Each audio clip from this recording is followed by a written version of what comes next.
Middle east पर एक बार फिर से संकट मंडरा रहा है। परमाणु समझौते को लेकर ईरान और अमेरिका के बीच तकरार बढ़ गई है। अमेरिकी राष्ट्रपति डोनाल्ड ट्रंप ने ईरान को सीधी चेतावनी देते हुए कहा था कि ईरान पर इतनी बमबारी करेंगे कि दुनिया ने पहले कभी नहीं देखी होगी।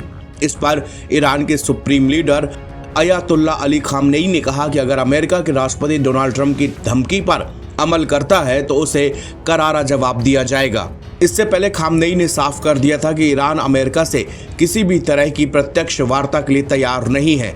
हाँ, मध्यस्थता के जरिए बातचीत जरूर कर सकता है। अभी हाल ही में अमेरिका के राष्ट्रपति डोनाल्ड ट्रंप ने धमकी देते हुए कहा था कि अगर ईरान परमाणु समझौते के लिए तैयार नहीं हुआ तो उस पर सैन्य कार्रवाई की जाएगी। ईरान ने सोमवार को तेहरान में स्थित स्विट्जरलैंड के दूतावास को ट्रंप की धमकियों के बारे में चेतावनी दी। स्विट्जरलैंड का दूतावास ईरान में अमेरिकी हितों का प्रतिनिधित्व करता है। यह दूतावास अमेरिका और ईरान के बीच में मध्यस्थता का काम करता है। ईरान के सुप्रीम लीडर ने फिर से दोहराया कि अमेरिका ने अगर हमले की कोशिश की तो ईरान शांत नहीं बैठेगा और हर हमले का माकूल जवाब दिया जाएगा। खामनेई ने कहा कि अमेरिका और इजराइल हमेशा से ही हमारे दुश्मन रहे हैं।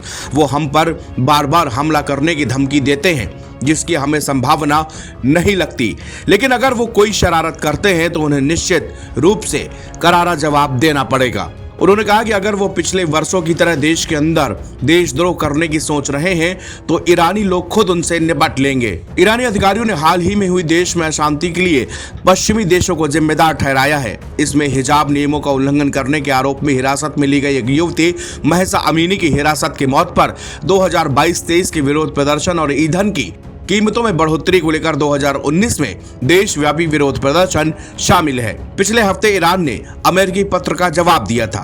राष्ट्रपति मसूद पेजेश्कियन ने रविवार को स्पष्ट किया कि तेहरान वाशिंगटन के साथ सीधे बातचीत में एंट्री नहीं करेगा, लेकिन खामनेई के आदेश के अनुसार अप्रत्यक्ष रूप से बातचीत जारी करने के लिए तैयार है।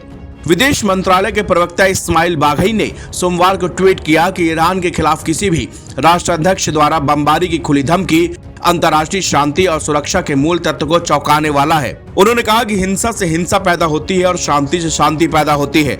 अमेरिका खुद रास्ता चुन सकता है और उसके परिणामों को स्वीकार कर सकता है। एनबीटी ऑनलाइन की रिपोर्ट।